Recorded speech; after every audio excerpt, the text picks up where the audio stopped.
All software has limits. What makes Salesforce so different?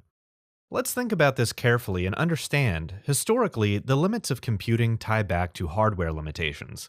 Central processing units, or CPUs, only run at a certain clock speed. Hard drives only have so much storage space. Random access memory, or RAM, has a similar storage limitation, and so on.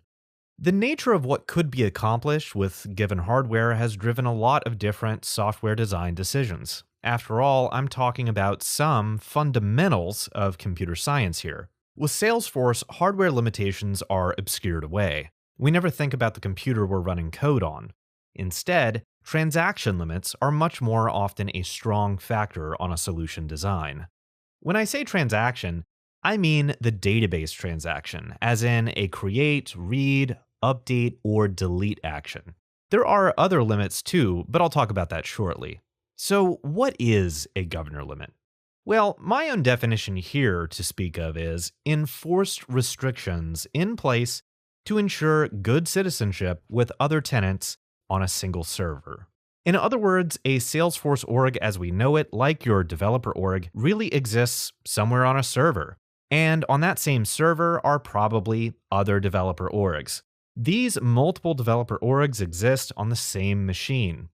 A restriction that prevents too many resources from being consumed on that server is a governor limit, and we need them for the sake of all others on the same server. So, you might think, governor limits reduce capabilities? Well, at first glance, it may seem like these limits produce a constant obstacle to work around. But I want to caution you with having this point of view. Another perspective to take is that in reality, these restrictions often serve as guardrails to adhere to best practices. And those are best practices you can take with you outside of Salesforce. Very similar principles apply to other software running elsewhere too. After all, you might have multiple users logging on to a server running a different application than Salesforce, and you don't want a single user bogging down that entire machine for everyone else either. Up ahead, we'll consider very deeply this notion of thinking in terms of actions on single records or single packets of information versus transactions taking place in bulk. A user might click save on a record to make an update.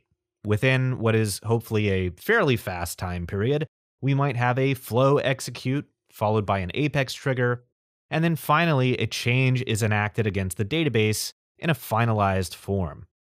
But whether you're talking about that single record or hundreds of records in a bulk batch load, those same actions need to take place on every record.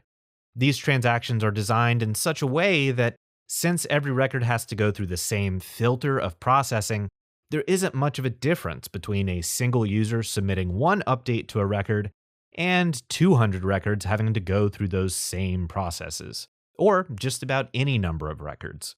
Ultimately, I'm talking about this concept you might have heard of called bulkification, or bulkifying the record transaction. To bulkify with mastery, one has to understand the entire transaction in all of its contexts and aspects.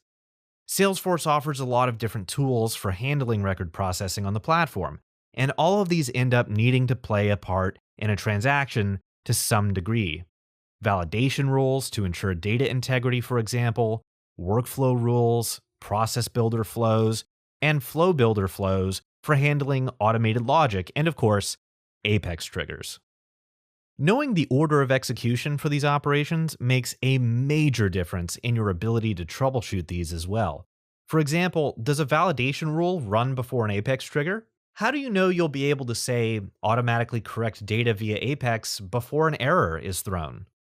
I'll go into more detail on this ahead. As I mentioned, working with limits becomes useful for writing code outside Salesforce too, in other programming languages besides Apex. Don't worry, I won't try to teach you anything but Apex here. I just want to make you aware that these are principles that apply in many ways, not just something we have to sort of live with because of Salesforce. Hardware or scaling limits are a part of the underlying reason for governor limits. Salesforce just doesn't concern you with the fine-grained specifics. The principle of batch chunking or bulkification can apply to a lot of other code. This notion of don't write code to deal with a single record, Always consider how chunks, batches, groups of data packets or records or clusters of these data structures will be processed. If you always keep this principle in mind, you'll be much better prepared, Salesforce or not. There are some other types of governor limits beyond just transaction limits, of course. API limits, which are for when you do have to tie together different systems to Salesforce. How many API calls the org receives in a day is an important number, and in large-scale enterprises, it means designing integration solutions that aren't hammering away on the org with API calls to either read data from the org or insert new data into it. Asynchronous Apex has its own abilities that aren't exactly a part of limits for transactions. For instance, how many scheduled Apex jobs can be scheduled? How many batch jobs can be run simultaneously? Or asynchronous jobs like those we create from invoking future methods or queuable jobs. How many of those can be enqueued at a time? Do you not know what any of this asynchronous stuff is I'm talking about? Don't worry, I'll go more into that later. Right now, I'm just making sure we look at what's ahead at a high level. HTTP callouts, which are used in integrations to other systems, as well as via the web, scheduled flow actions, and so much more too. I always recommend looking to the Salesforce documentation in addition to these course materials. Of course, I'll talk about some of these other types of limits in the modules ahead.